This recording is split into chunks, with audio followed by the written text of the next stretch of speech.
Hey guys, dari awal ketika pet yang satu ini di-announce ke publik, rasa penasaran saya buat nyobain tuh gede banget. Gimana nggak? Oppo Pad R ini tuh tab pertamanya Oppo, dalam hal ini Oppo Indonesia, dimana yang selama ini sudah sering kali ngeluarin banyak smartphone. Dipadu dengan ColorOS, bakalan seperti apa sih tab Oppo Pad R ini? Tonton videonya sampai habis. Boxnya lumayan gede dan tebal juga untuk ukuran sebuah pad. Pada bagian depan cuma ada tulisan pad di pojok kiri atas dan gambar unitnya gede. Samping atas ada tulisan Oppo Pad R, sisi bawah ada tulisan Oppo. Balik bagian belakang ada keterangan produknya dibuat di mana, dan unit yang saya beli ini punya warna grey dengan kombinasi RAM 4GB dan storage 64GB. Oke, langsung unboxing. Dibuka langsung kelihatan ada Oppo Pad R-nya. Di bawahnya ada kompartemen tipis, isinya pin ejector, safety guide, dan quick guide. Terus ada adapter charger 18 watt dan sebuah kabel data USB Type-C. Oke, beresin sebentar, terus lanjut hands-on. Salah satu hal yang bikin Oppo Pad R mewah yaitu backcase-nya. Casing belakang metalnya ini terasa solid dan kerasa betul mewahnya. Bila diketok gini juga berasa nggak ada ruang kosongnya. Terus dikasih pola yang berbeda untuk bagian pinggirnya, dan dengan material yang berbeda pula. Tepat bagian tengah ini cuma ada tulisan Oppo, dan di pojok kiri atas ada setup single kamera. Ke bagian framenya tuh flat dengan sisi atas ada tombol power dan 2 lubang speaker.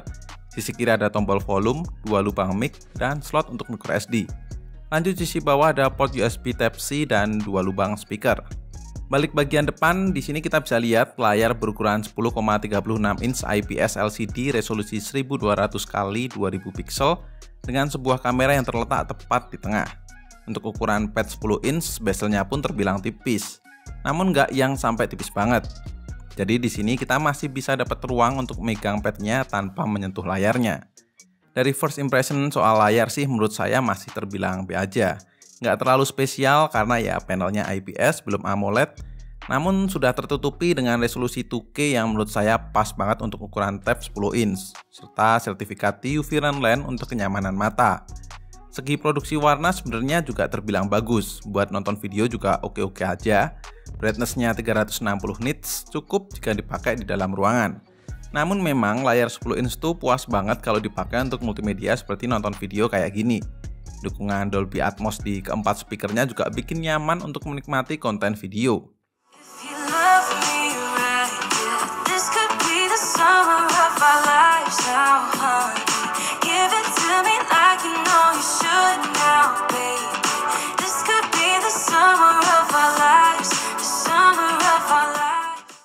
Kalau soal kamera ya nggak bisa ngomong banyak lah ya, kan fungsi kamera di sebuah laptop hanya pendukung saja. Mungkin untuk panggilan video atau sekedar mendokumentasikan hal yang sifatnya catatan saja, bukan jadi fungsi utama sebuah kamera di tab ini. Next, kita langsung lanjut aja di soal performa ya. Oppo Pad R ini ditenagai oleh prosesor Snapdragon 680 octa-core up to 2,4 GHz, GPU Adreno 610, RAM 4GB dengan storage 64GB yang masih bisa ditambahin dengan memori eksternal up to 512GB. Dilihat di atas kertas, tentu kita tahu performanya bukan yang wah banget. Namun untuk sebuah tab yang memang fungsional utamanya bukan untuk kebut-kebutan, saya rasa Snapdragon 680 aja udah cukup.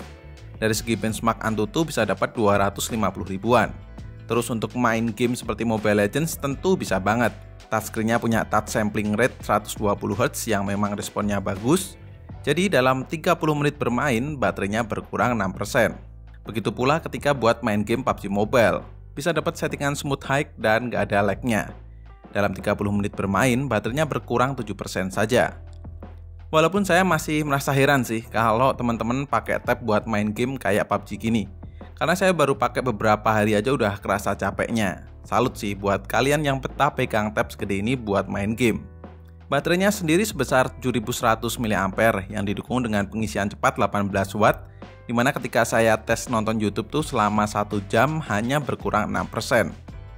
Nah, performanya ini tuh cocok buat meluncur di sosial media atau browsing untuk baca-baca berita sambil mencari konten. Apalagi kalau kamu beli Oppo Pad R plus aksesoris pendukung lainnya seperti smart keyboard dan stylus pen-nya. Bisa banget tuh Oppo Pad R ini menggantikan fungsi laptop.